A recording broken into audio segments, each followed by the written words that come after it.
Salut à tous, le journal du foot de ce mardi 22 septembre.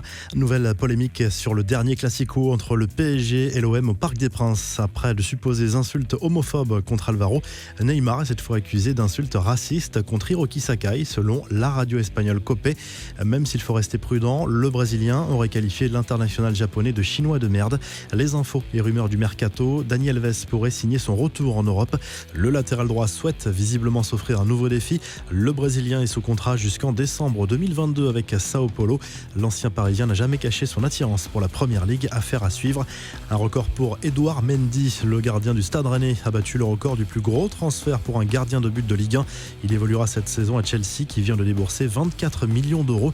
L'international sénégalais sera en concurrence avec l'Espagnol Kepa Arrizabalaga qui est très critiqué en Angleterre. Les infos en bref, à voir absolument pour tous les fans de Marcelo Bielsa, ce documentaire de 3 heures diffusé sur RMC Sport pour mieux percer les secrets de l'entraîneur argentin. Ça s'appelle Marcelo Bielsa, le film, avec de nombreux témoignages à la clé.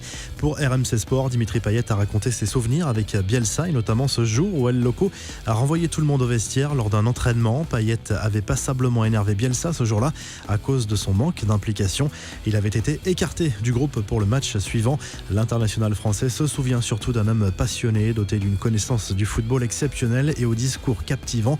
Le Real Madrid va réaliser une sacrée économie. Les joueurs ont accepté de renoncer à une double prime d'1 million d'euros chacun qu'ils auraient dû toucher grâce notamment à leur titre de champion d'Espagne remporté cet été.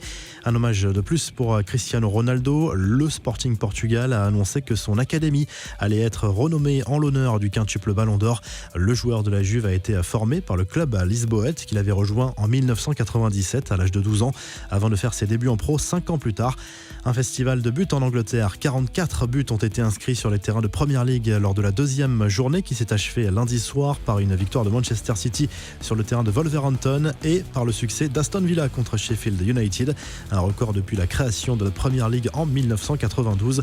La boulette des dirigeants de la Roma, le club romain qui a démarré sa saison en Serie A par un nul sur le terrain de l'Hellas Vérone ce week-end, pourrait finalement perdre ce match 3-0 sur tapis vert.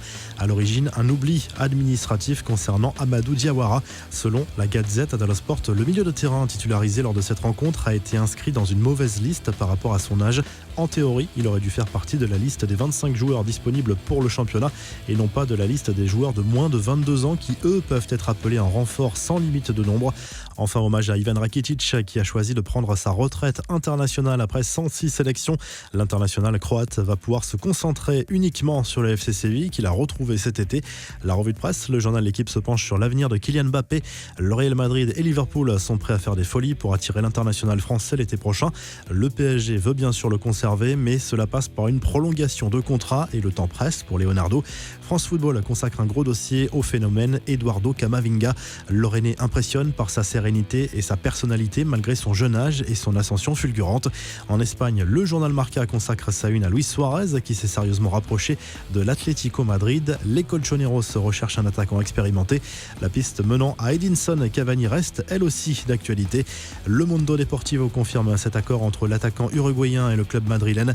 Un contrat de 2 ans attend Suarez à l'Atlético. Il doit encore trouver un accord avec le Barça qui ne veut pas le laisser partir libre. Enfin, en Italie, la Gazette dello Sport salue la première réussie du Milan AC cette saison en Serie A. Une victoire 2-0 contre Bologne grâce au doublé de Zlatan Ibrahimovic.